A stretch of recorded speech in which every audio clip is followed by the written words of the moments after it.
اور جاننا چاہیے کہ اللہ تعالیٰ کو پہچاننے کی کلید یہ ہے کہ انسان اپنے نفس کو پہچان لے۔ اسی لیے کہہ گئے ہیں کہ جس نے اپنے نفس کو پہچان لیا اس نے اپنے رب کو پہچان لیا۔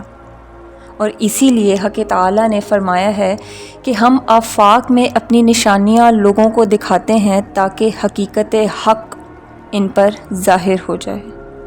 اور سوائے تیرے کوئی ایسی چیز نہیں جو تیری ذات سے نزدیک ترین ہو، یعنی تجھ سے قریب ترین اگر کوئی چیز ہے تو وہ تیری اپنی ہی ذات ہے۔ تو پھر اگر تو اپنے آپ کو نہیں پہچانتا تو کسی دوسرے کو کیوں کر پہچان سکے گا،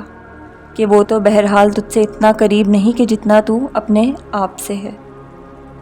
اور اگر تو یہ کہتا ہے کہ میں تو اپنے آپ کو پہچانتا ہوں تو تیرا یہ کہنا غلط ہے، کیونکہ اس قسم کی پہچان معرفت حق کی کنجی نہیں کہلا سکتی۔ معرفت فقط یہی تو نہیں کہ ظاہر میں سے یہ پہچان لینا کہ یہ میرے ہاتھ ہیں، یہ پاؤں ہیں، اسے گوشت کہتے ہیں، یہ ہڈیاں کہلاتی ہیں، اور باطن کے بارے میں فقط یہ جان لینا کہ اب مجھے بھوک لگی ہے لہٰذا اب کچھ کھانا چاہیے، یا غصے میں آئے تو لڑنے لگے، شہوت سے مغلوب ہوئے تو نکاح کر لیا، اسی کو تو معرفت نفس نہیں کہتے۔ یہ تمام باتیں تو جانوروں میں بھی تیرے برابر پائی جاتی ہیں، پھر تو ان سے اشرف و افضل کیوں ٹھہرا؟ بس تیری شان طلب کا تقاضا یہ ہے کہ تو یہ جانے کہ تو خود کیا چیز ہے، کہاں سے آیا ہے اور کہاں جائے گا، اور جو آیا ہے تو کس کام کے لیے آیا ہے، اور تجھے پیدا جو کیا گیا ہے تو آخر کس واسطے؟ تیری سعادت کس چیز میں ہے اور کیا ہے،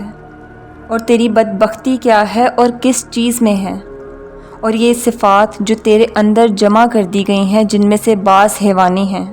بعض درندوں کی ہیں، بعض شیطانی، بعض جناتی اور بعض ملکوتی ہیں، تو ذرا غور کر کے تو ان میں سے کون سی صفات کا حامل ہے، اور تو ان سب میں سے کون ہے اور کیا ہے؟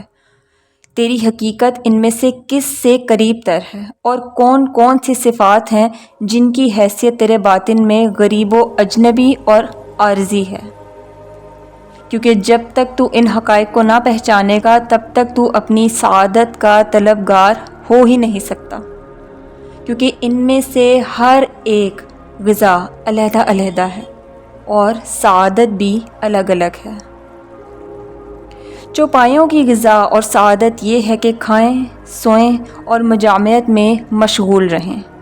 اگر تو بھی یہی کچھ ہے تو دن رات اسی کوشش میں رہ کہ تیرا پیٹ بھرتا رہے اور شہوت کی تسکین ہوتی رہے۔ درندوں کی غذا اور سعادت لڑنے، مارنے اور غیظ و غضب میں ہے،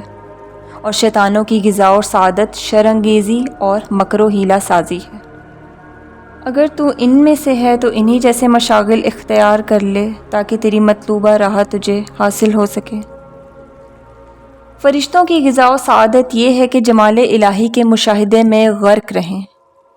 انہیں چوپایوں کی صفات اور درندوں کی عادت سے کوئی واسطہ نہیں۔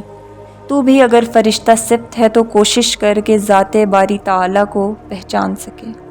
اس کے جمال کا مشاہدہ کر سکے، اور اپنے آپ کو شہوت اور غصے کے ہاتھ سے رہائی دلا سکے،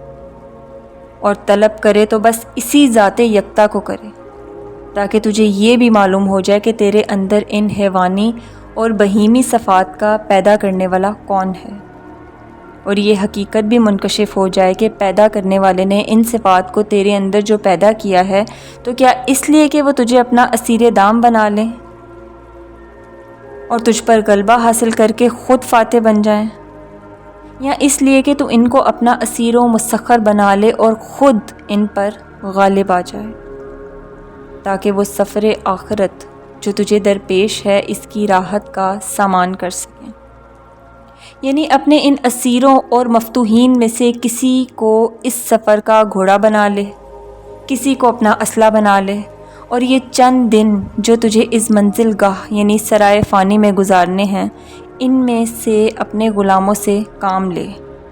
تاکہ اپنی سعادت کا تخم ان کی مدد سے حاصل کر سکے، اور جب یہ تخم سعادت ہاتھ آ جائے تو ان کو پاؤں تلے روندتا ہوا اپنی قرار گاہ سعادت میں داخل ہو سکے، کہ یہی وہ قرار گاہ ہے جسے خواص کی زبان میں حضور حق کہا کرتے ہیں اور عوام جسے جنت کے نام سے یاد کرتے ہیں۔ یہ تمام باتیں تیرے جاننے کی ہیں، کیونکہ اب تک تو نے اپنے آپ کو کم ہی پہچانا ہے، کیونکہ کوشش ہی کم کی ہے۔ حالانکہ جس نے ان کو نہ جانا وہ راہ دین سے دور رہا اور لا محالہ دین کی حقیقت سے حجاب میں رہا، یعنی اس کی آنکھوں پر پردے پڑے رہے۔